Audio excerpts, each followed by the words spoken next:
And welcome সবাইকে আমাদের channel ভুতুরে অদ্ভুতুরেতে তোমাদের আবারও অনেক অনেক ওয়েলকাম। আমি আজকে তোমাদের শোনাবো সত্যজিৎ রায়ের লেখা গোরস্থানের সাবধানের পঞ্চম অর্থাৎ 5th অংশটা। কিন্তু এটা তো বোঝার আগে তোমাদের ফার্স্ট, সেকেন্ড, থার্ড আর 4th পার্টটা শুনে আসতে হবে। তবে এক্ষুনি ভিডিওটা পজ করো আর ওই পার্টগুলো শুনে এসো। তাহলে শুরু করছি আজকের গল্প, গোরস্থানের সাবধানের পঞ্চম অংশ।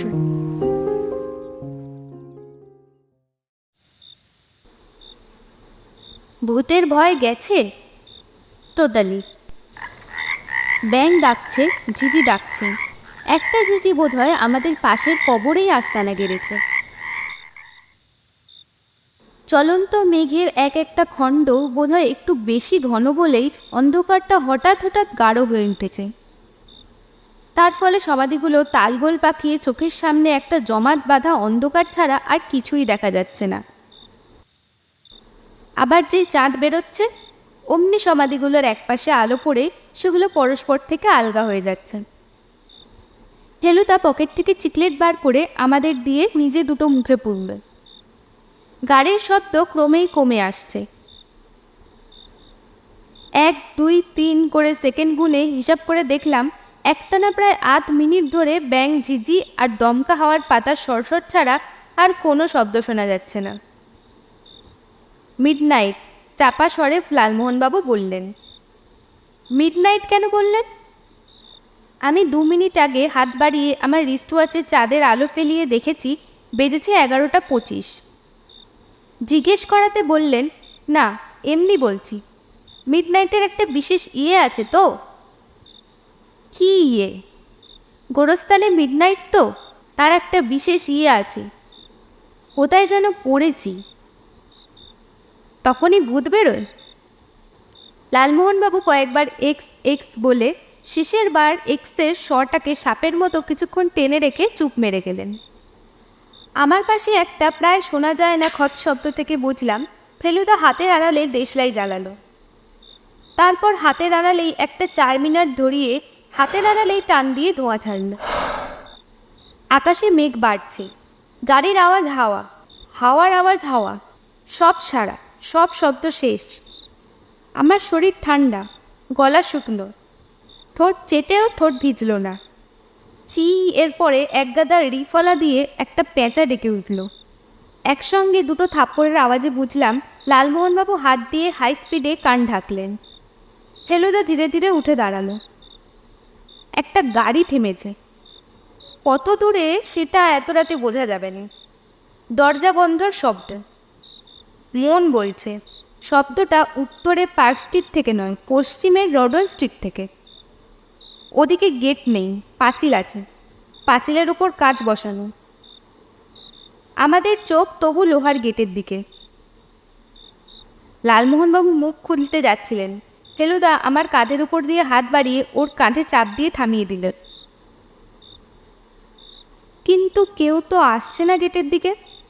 হয়তো গাড়ি অন্য কোথাও অন্য কারণে থেমেছে। কত বাড়িই তো রয়েছে চারপাশে।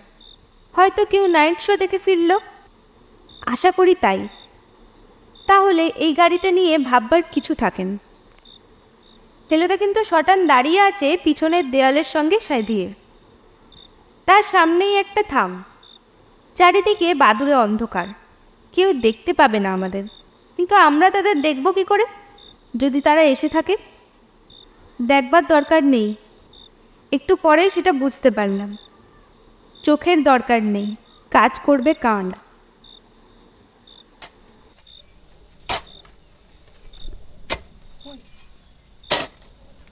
মাটি খোঁড়ার শব্দ। কিছুক্ষণ চলল শব্দ। আমরা রুদ্ধশ্বাসে শুনছি। শব্দ থেমে গেল। একটা আলো, দূরে দুটো ওবেলিস্কের ফাঁক দিয়ে ঘাসের ওপরে ক্ষীণ আলো, প্রতিফলিত আলো। আলোটা স্থির নয়, দুলছে, নড়ছে, খেলছে। টর্চের আলো। এবার নিভে গেল। পাঁচিল টপকে এসেছে, দাঁত চিপে মন্তব্য করলো ফেলুদা। তারপর বলল, ফলো করব। বুঝলাম আবার গাড়ির আওয়াজের অপেক্ষা করছে Feluda. 1 minute, 2 minute, 3 minute, 4 minute. Strange, বলল ফেলুদা। কোনো শব্দ আসছে না আর পার্ক স্ট্রিট থেকে, রোডন স্ট্রিট থেকেও না। যে গাড়িটা এসেছিল সেটা থেমেই আছে। তাহলে আরও 2 মিনিট গেল, আবার মেঘ ফাটলো, চাঁদ বেরোলো, কেউ কোথাও নেই। ধর এটা। ফেলুদা তার ঝোলাটা আমায় দিয়ে ঘাসে নামল। যেদিকে আলোটা দেখেছিলাম সেদিকে এগিয়ে গেল। ভয় নেই, ওর পকেটে কোল্ড 32। মন বলছে শিগগিরই তার গর্জনে এই গোরস্থানের জমাট নিস্তব্ধতা খান খান হতে চলেছে। কিন্তু পা যে খোঁড়া ওর, সামান্য হলেও খোঁড়া। কেন যে সর্দারি করে নিজের জুতো সারাতে গেল জানি না। কিন্তু কই কোল্টের গর্জন? ভুল করলেন, ঘড়ঘড়ে গলায় বললেন জটায়ু। তোমার দাদা ভুল করলেন। আর যেন কথা না বলেন তাই আমি জিভ দিয়ে সাপের শব্দ করে ওকে থামিয়ে দিলাম। ফেলুদা কয়েক পা এগিয়ে গিয়ে এই অন্ধকারে মিলিয়ে গেছে। কি ঘটছে ওই সমাধস্থগুলোর মধ্যে কিছুই বুঝতে পারছি না। একটা শব্দ পাওয়া গেল কি? কানের ভুল নিশ্চয়ই। মিডনাইট? এটা কোন ঘড়ি? Saint Paul's? হাওয়া ওদিক থেকেই। পশ্চিমে হাওয়া হলে রাত্রিরে আলিপুরের চিড়িয়াখানার সিংহের গর্জন শোনা যায় আমাদের বাড়িগঞ্জের বাড়ি থেকে। ওই যে গাড়ির শব্দ। দরজা বন্ধ হলো, স্টার্ট নিল, তারপর হুস। আর বসে থাকা যায় না। ভয় করছে না, শুধু ভাবনা। উঠে পড়লাম দুজনেই। লালমোহনবাবুর বিড়বিড়ানিতে কান দেব না, সময় নেই। এগিয়ে গেলাম দ্রুত পায়ে। মেরি এলিসের কবর। কবরের দেওয়ালে হাত ঘষে ঘষে এগোচ্ছে। জটায়ু আমার শার্ট খামচে আছেন পিছন থেকে। পায়ের তলায় ঘাস এখনো ভিজে, এখনো ঠান্ডা। জন মার্টিনের কবর, সিনথিয়া কোলেট, ক্যাপ্টেন এভান্স। এবার একটা ওবেলিস, কালো ফলকের উপরে। পায়ের তলায় কি জানি পড়ল, মৃদু শব্দ করে চেপটে গেল। পা সরিয়ে নিচের দিকে চাইলাম, চাঁদের আলো রয়েছে। হাতে তুলে নিলাম জিনিসটা। চারমিনারের প্যাকেট। খালি না, অনেক সিগারেট রয়েছে ভেতরে, সব চ্যাপ্টা। ফেলুদা? আর কিছু মনে নেই, কেবল মুখের ওপর একটা চাপ আর লালমোহনবাবুর এক চিলতে আর্তনাদ।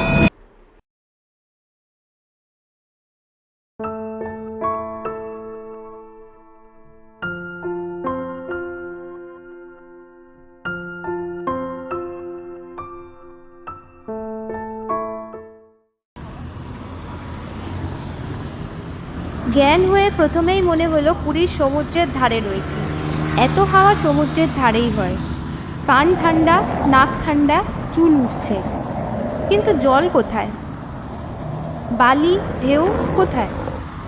এ গর্জন তো ঢেউয়ের গর্জন নয়, এ তো চলন্ত গাড়ির শব্দ। অন্ধকারের মধ্যে খোলা রাস্তা দিয়ে ছুটে চলেছি আমরা। গাড়ির পিছনে বসে আছি আমি মাঝখানে, ডান পাশে লালমোহনবাবু, বাঁয়ে যে লোক তাকে চিনি না, দেখিনি কখনো। সামনে ড্রাইভারের মাথায় পাগড়ি, তার পাশে আরেকটা লোক। কেউ কথা বলছে না। একটু মাথা তুলতেই পাশের লোকটা ঘাড় ফিরিয়ে দেখল। আধা গুন্ডা টাইপের চেহারা। কোনো ধমক দিল না। কেন দেবে? আমাদের ভয় করার তো কোনো কারণ নেই। আমাদের কাছে কোনো হাতিয়ার নেই। হাতিয়ার ফেলুদার কাছে। সে এই গাড়িতে নেই, সে কোথায় জানি না। কিন্তু ফেলুদা সেই ঝোলাটা আমার মাথার পিছনে কাচের সামনের তাকটায়। ঝোলা স্ট্র্যাপটা আমার গালের পাশ অবধি ঝুলে আছে। মিডনাইট, পাশ থেকে বলে উঠলেন জটায়ু। আমি আর চোখে দেখলাম ওর চোখ এখনো বোঝা। মিডনাইট মা, জয় মা, মা সন্তোষী, মিডনাইট। বকমত, পাশের লোকটা শাসালো। আবার ঝিমুনি, আবার অন্ধকার, গাড়ির শব্দ মিলিয়ে এলো।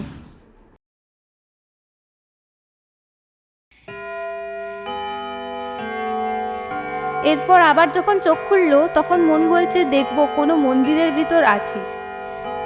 না, মন্দির না, গির্জা। এ তো পিতলের দিশি ঘন্টা নয়, এ সুর বিলিতি। কিন্তু দেখলাম এটা মন্দির নয়, এটা বৈঠকখানা।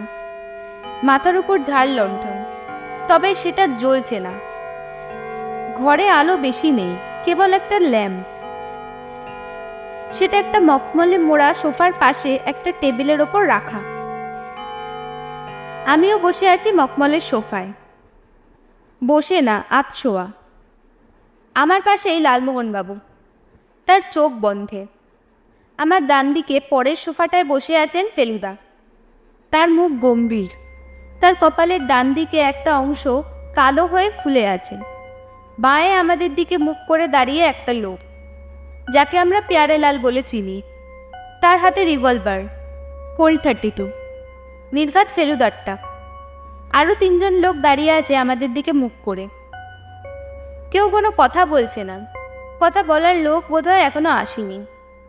আমাদের সামনে সবচেয়ে যে বড় সোফা, যার মখমলের রং কালো, সেটা এখনো খালি। মনে হয় সেটা কারোর অপেক্ষায় রয়েছে, বোধহয় মিস্টার চৌধুরী। কিন্তু এটা আলিপুরের কোনো হালের বাড়ি নয়, এ বাড়ি আদ্যিকালে। এর সিলিং 20 হাত উঁচু, লোহার কড়িবর্গা। এর দরজা দিয়ে ঘোড়া ঢুকে যায়। আরও আছে ঘড়ি, ঝুলোনো আর দাঁড়ানো ঘড়ি। তার মধ্যে একটা প্রায় 1.5 মানুষ উঁচু, আমার ডান দিকে।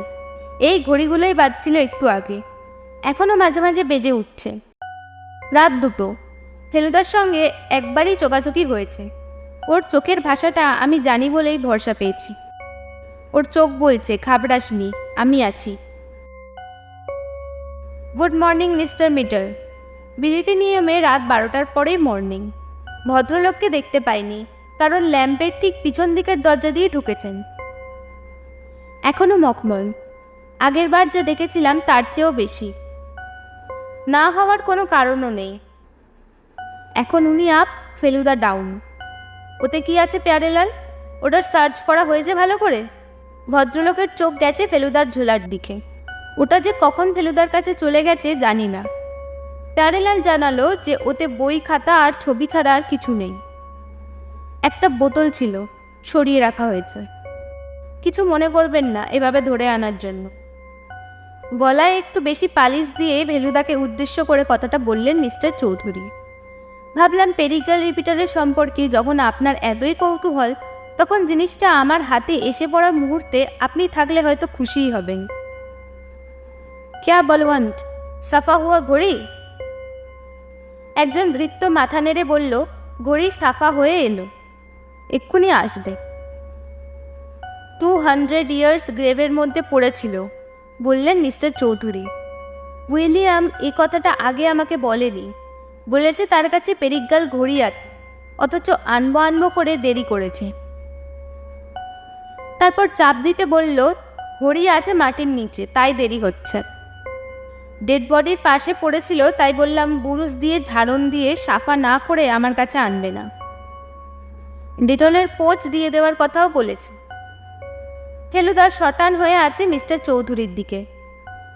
মুখ দেখে তার মনের ভাব বোঝার উপায় নেই। আমাদের ক্লোরোফর্ম দিয়ে অজ্ঞান করেছিল। ওকে মাথায় বাড়ি মেন। আপনি কোত্থেকে জানলেন এই ঘড়ির কথা মিস্টার মিটার? প্রশ্ন করলেন মহাদেব চৌধুরী। 19 শতাব্দীর একটা ডায়েরি থেকে, যার ঘড়ি তার মেয়ের ডায়েরি। ডায়েরি? চিঠি না? না, ডায়েরি।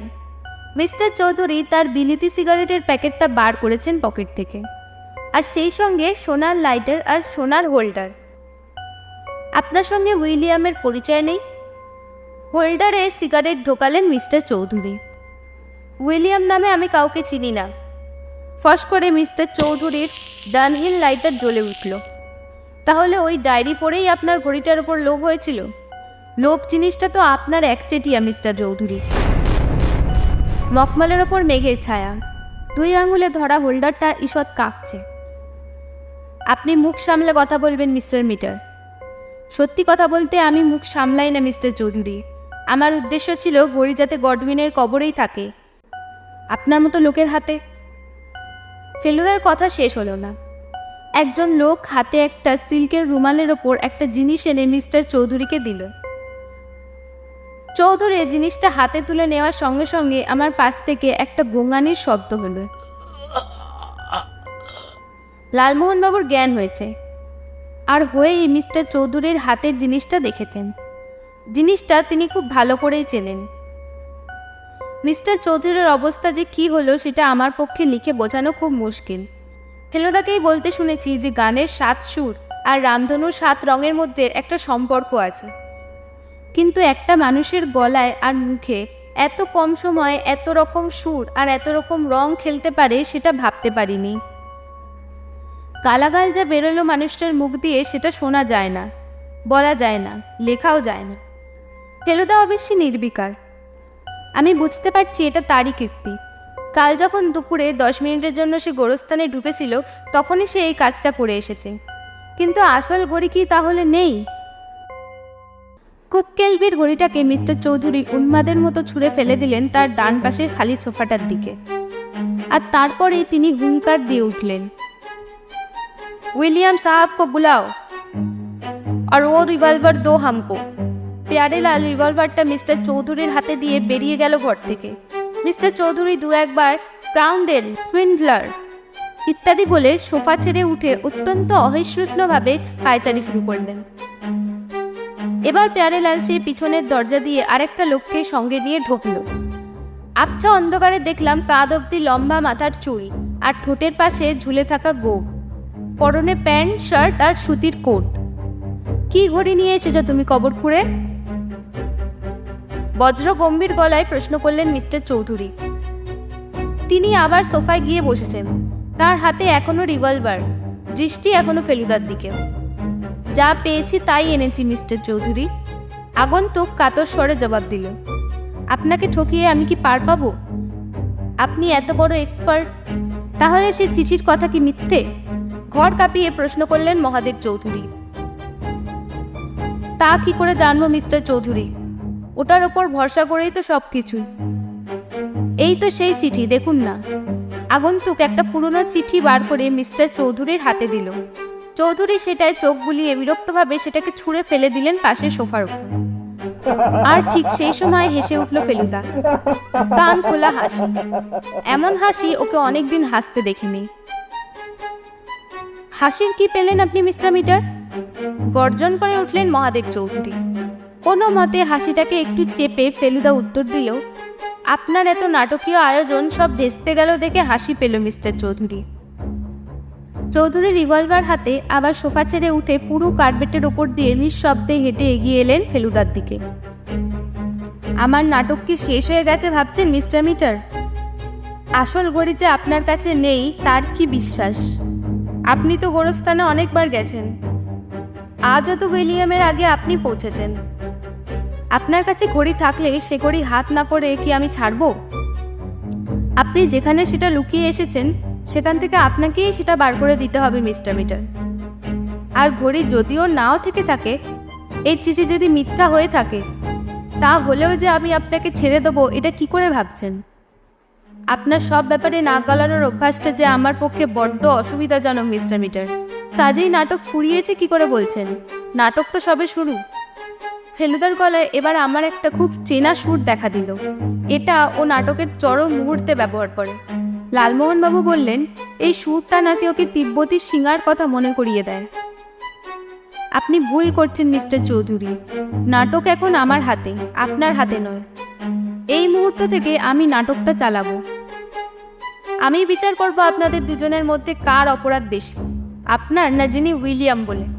ঘরে তোলপার ব্যাপার।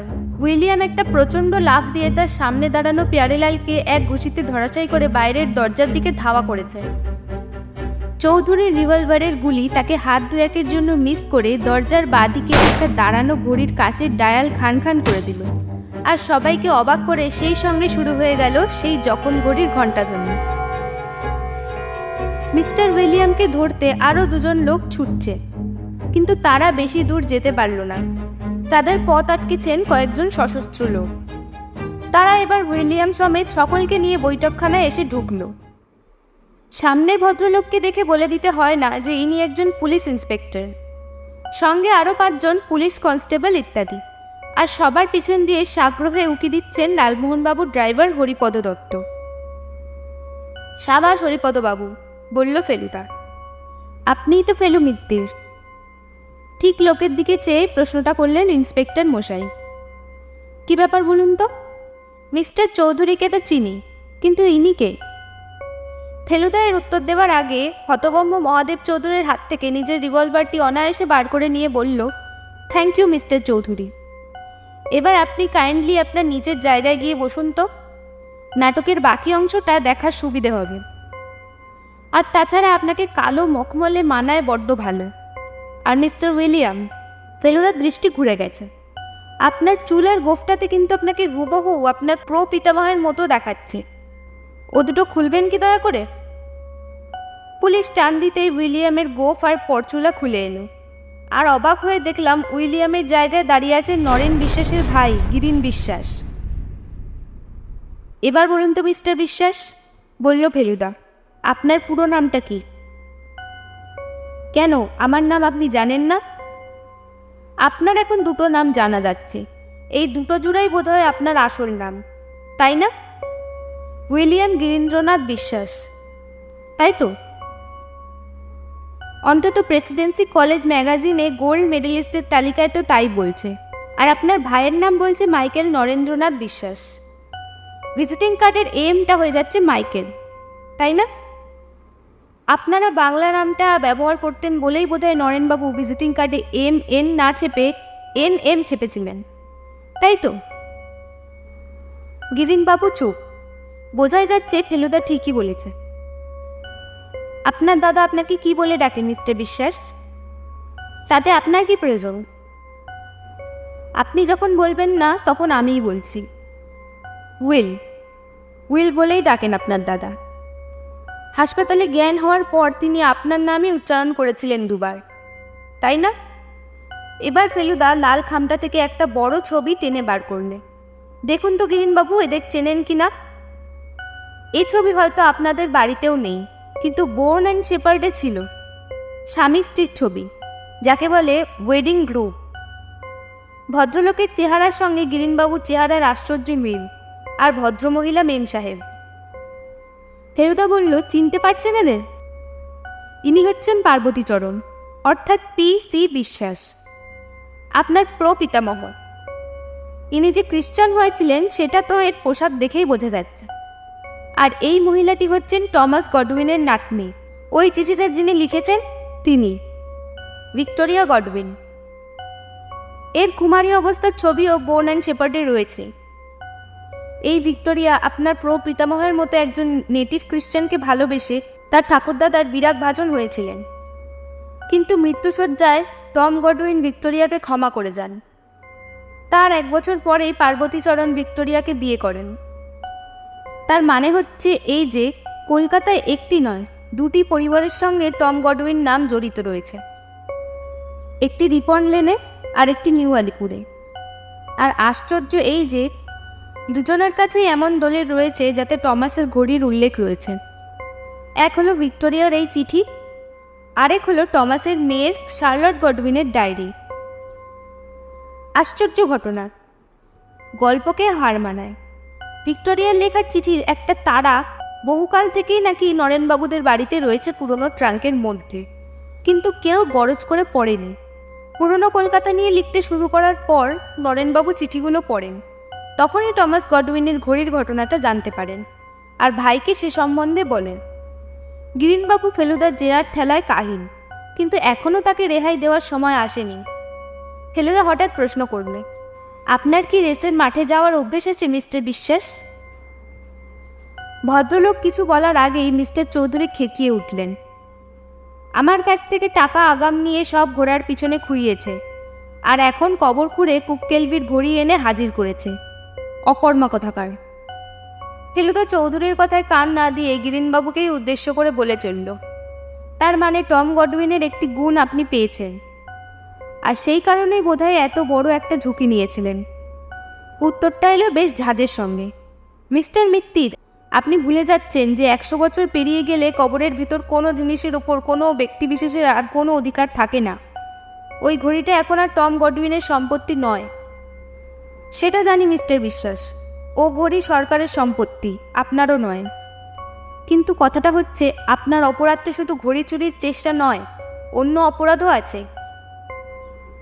কি অপরাধ? গ্রিন বিশ্বাস এখনও একগুঁয়ে ভাব করে চেয়ে আছেন ফেলুদার দিকে। এবার ফেলুদা তার পকেট থেকে ছোট্ট একটা জিনিস বার করল। দেখি তো, এই বোতামটা আপনার ওই কোটটা থেকেই পড়েছে কিনা, যেই কোটটা আপনি দুদিন আগে এই হংকং লন্ড্রি থেকে নিয়ে এলেন। ফেলুদা বোতাম নিয়ে এগিয়ে গেল। এই দেখুন, মিলে যাচ্ছে। তাতে কি প্রমাণ হলো? প্রশ্ন করলেন গিরিনবাবু। এটা খুলে পড়ে যায় গোরস্থানে। আমি তো অস্বীকার করছি না যে সেখানে গিয়েছিলাম। আমি যদি বলি এটা আপনার কোট নয়, আপনার দাদার কোট, তাহলে স্বীকার করবেন কি? কি আবোল তাবোল বকছেন আপনি? আবোল তাবোল আমি বকছি না মিস্টার বিশ্বাস, আপনি বকছেন। কাল আমার বাড়িতে এসে বকেছেন, আবার এখানে বকছেন। এ কোট আপনার দাদার। এটা পরে তিনি গোরস্থানে গিয়েছিলেন সেই ঝড়ের দিনে। গিয়ে দেখেন গডউইনের কবর খোঁড়া হচ্ছে, আপনি রয়েছেন। তিনি আপনাকে বাধা দিতে যান। আপনি তার মাথায় বাড়ি মারেন, লাঠি বা ওই জাতীয় কিছু দিয়ে। নরেনবাবু অজ্ঞান হয়ে পড়েন। আপনি হয়তো তাকে মেরেই ফেলতেন, কিন্তু সেই সময় ঝড়টা আসে। আপনি পালাতে যান, গাছ পড়ে। গিরিনবাবু আবার বাধা দিল। আমার দাদাকে আপনি মিথ্যেবাদী বানাতে চান? তিনি বলেছেন তার মাথায় গাছের ডাল। কিন্তু ফেলুদার কথা আটকানো এখন সহজ নয়, সে বলেই চলবে। গাছের ডাল ভেঙে পড়ে আপনার পিঠে। আপনার গায়ে কোট ছিল না। পিঠের যখন ঢাকবার জন্য আপনি দাদার কোট খুলে নিজে পড়েন। কোটের বোতাম ছিঁড়ে যায়, পকেট থেকে মানিব্যাগও পড়ে যায়। আপনার নিজের পকেট থেকে রেসের বই। কিরিনবাবু আবার পালাতে চেষ্টা করলেন, কিন্তু পারলেন না। এবার ফেলুদাই তাকে ধরে তার কোটটা খুলে দিয়ে দেখিয়ে দিল তার টেরিলিনের শার্টের নিচের ব্যান্ডেজটা। আপনার দাদা আপনাকে বাঁচাবার জন্য অনেক মিথ্যে বলেছেন গিরিনবাবু, কারণ তিনি আপনাকে অত্যন্ত বেশি রকমের স্নেহ করতেন। ফেলুদা এবার তার ঝোলাটায় কুককেলভির ঘড়ি আর ভিক্টোরিয়ার চিঠিটা ভরে নিয়ে সেটা কাঁধে নিয়ে হতভম্ব মিস্টার চৌধুরীর দিকে ফিরে বলল, আপনার সব ঘড়িতে একসঙ্গে 12টা বাজলে কেমন শোনায় সেটা শোনার সুযোগ হইল না। হবে হয়তো একদিন। 3বার ডাকার পর জটায়ু উঠলেন। তিনি যে এর ফাঁকে আবার হুঁশ হারিয়ে নাটকের আসল দৃশ্যটাই মিস করে গেছেন, সেটা এতক্ষণ বুঝতে পারিনি।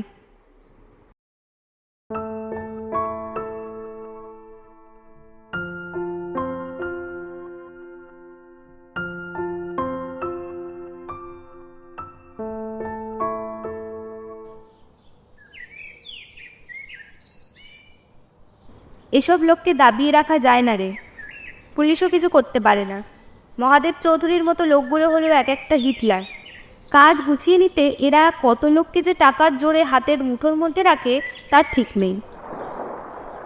আমরা 3 জনে পেনেটির গঙ্গার ঘাটে এসে বসেছি। চৌধুরীর বাড়ি থেকে মিনিট 5-এর পথ এই ঘাট। পূব আকাশের রং দেখে মনে হচ্ছে সূর্য এই উঠল বলে।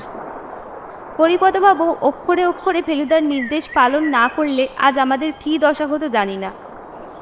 লালমোহনবাবু বলল, গঙ্গা প্রাপ্তি। একজন লোকের কতখানি দায়িত্বজ্ঞান থাকলে তবে আমাদের গাড়ির পিছনে ধাওয়া করে এসে শটান গিয়ে থানায় খবর দেন, সেটা ভাবতে অবাক লাগছে। লালমোহনবাবু হরিপদবাবুরই এনে দেওয়া ভাঁড়ের চায়ে একটা চুমুক দিয়ে বললেন, গাড়ি কেনার ফলটা আশা করি টের পেলেন? মোক্ষমভাবে, বলল ফেলুদা। আপনার গাড়ির ওপর অনেক অত্যাচার হয়েছে এই 3 দিনে। আজ শহরে ফিরে 2টো জায়গায় যাওয়ার পর আর বেশি কিছুদিনও গাড়ির ওপর জুলুম করব না। 2টো জায়গা মানে? এক হলো নরেনবাবুর বাড়ি, তাকে খবরটা আর সেই সঙ্গে এই চিঠিটা ফেরত দেওয়া দরকার। আর দ্বিতীয়, সাউথ পার্ক স্ট্রিট গোরস্থান। আবার কি সাবধানে পা ফেলতে হয়েছে জানিস তপসে? এর জন্যে জুত করে লড়তে পারলাম না লোকগুলোর সঙ্গে। ফেলুদা তার বাঁ পায়ের হান্টিং বুটটা খুলে তার ভিতরে হাত ঢুকিয়ে প্রথমে বার করলো তার তৈরি ফলস শুকতলা, যার তলায় খোপ, যার মধ্যে তুলোয় মোড়কে লুকিয়ে আছে একটি আশ্চর্য জিনিস। এত হুলস্থুলু কাণ্ডের মধ্যেও যার শুধু কাজটি ছাড়া আর সবই অক্ষত অটুট রয়েছে। এটা যথাস্থানে ফেরত দিতে হবে না? ফেলুদার হাতে ঝুলছে টমাস গডউইনকে তার রান্নার জন্য দেওয়া লখনৌয়ের নবাব সাদাত আলীর প্রথম বকশিস। ইংল্যান্ডের অন্যতম শ্রেষ্ঠ কারিগর ফ্রান্সিস প্যারিগেলের তৈরি রিপিটার পকেট ঘড়ি। 200 বছর তার মালিকের কঙ্কালের পাশে ভূগর্ভে থেকেও যার জৌলর সূর্যের প্রথম আলোতে এখনও আমাদের চোখ ধাঁধিয়ে দিচ্ছেন।